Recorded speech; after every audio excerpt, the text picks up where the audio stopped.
Hello guys, നമുക്കൊന്ന് സിലോപ്പി പൊള്ളിച്ചാലോ? അതിന് വേണ്ട ഇൻഗ്രീഡിയൻസ് ആണിത്. വെളുത്തുള്ളി ഞാൻ ഒരു 12 പീസ് എടുത്തിട്ടുണ്ട്. കുരുമുളക് 2.5 ടേബിൾ സ്പൂൺ, പച്ചമുളക് എരിവിന് ആവശ്യമുള്ള നിങ്ങൾ എടുത്താൽ മതി. ഇഞ്ചി, കൊച്ചുള്ളി, കറിവേപ്പില, ഉലുവാപ്പൊടി ഉണ്ടെങ്കിൽ ഉലുവാപ്പൊടി എടുക്കുക. ഞാൻ ഇവിടെ ഉലുവയാണ് എടുത്തിരിക്കുന്നത്.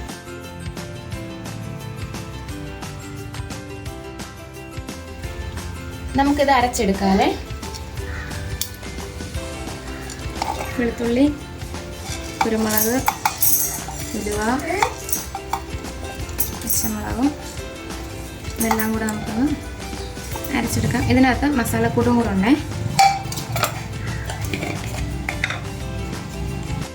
ഹാഫ് ടീസ്പൂൺ മഞ്ഞൾപ്പൊടി, 1 സ്പൂൺ പെരിഞ്ജീരകത്തിൻ്റെ പൊടി, പിന്നെ നമുക്ക് വെളിച്ചെണ്ണയാണ് ആഡ് ചെയ്യേണ്ടത്. ഞാൻ അവിടെ 2 ടീസ്പൂൺ എടുക്കുന്നുണ്ട്. പിന്നെ നമുക്ക് വേണ്ടത് വിനാഗിരി ഓപ്ഷണലാണ്. നാരങ്ങ ഉണ്ടെങ്കിൽ നാരങ്ങ എടുക്കുന്നതായിരിക്കും ബെറ്റർ. നമുക്ക് നാരങ്ങ ഇല്ലായിരുന്നു, അതുകൊണ്ട് നമ്മൾ വിനാഗിരിയാണ് എടുക്കുന്നത്. 2 ടീസ്പൂണാണ് എടുക്കുന്നത്. ആവശ്യത്തിനുള്ള ഉപ്പും കൂടെ ആഡ് ചെയ്തിട്ട് നമുക്കൊന്ന് ഗ്രൈൻഡ് ചെയ്തെടുക്കാം.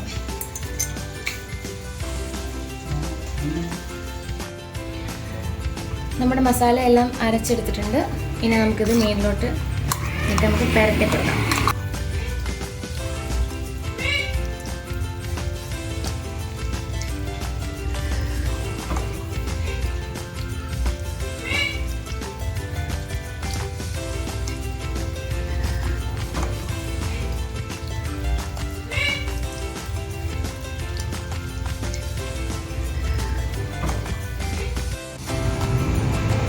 നമുക്കിനി ഇത് വാഴയിലയിൽ പൊള്ളിച്ചെടുക്കാം.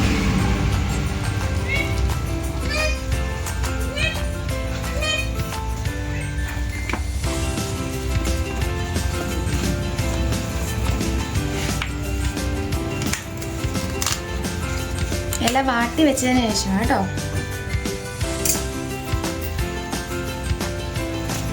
പൊട്ടിപ്പോയിരിക്കാൻ വേണ്ടിയിട്ട് നമുക്കൊന്ന് കെട്ടിയും കൂടെ വെക്കാം.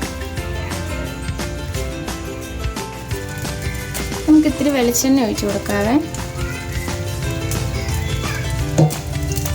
എന്നിട്ട് നമുക്കിത്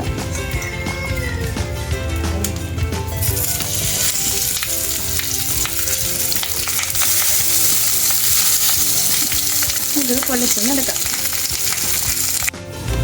നമ്മുടെ വാഴയിലയിൽ പൊള്ളിച്ചത് റെഡി ആയിട്ടുണ്ട്. നമുക്ക് തുറന്നു നോക്കാം. തുറക്കുമ്പോൾ നല്ല മണമാണ് വരുന്നത്. ഓഫ് ചെയ്യാം. നമുക്കതെടുത്ത് സൈഡിലോട്ട് വെക്കാം.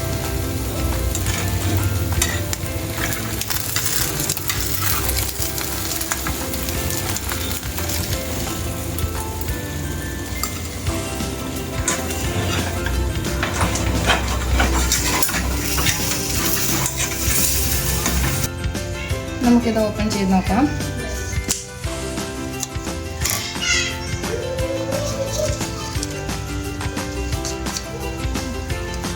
നല്ല മണമാട്ടോ വരുന്നത്.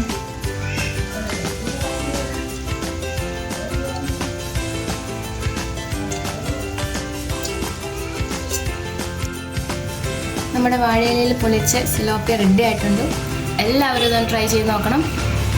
വീഡിയോസ് കാണുന്നവർ ലൈക്കും സബ്സ്ക്രൈബും ചെയ്യേണ്ടതാണ്. Okay, by.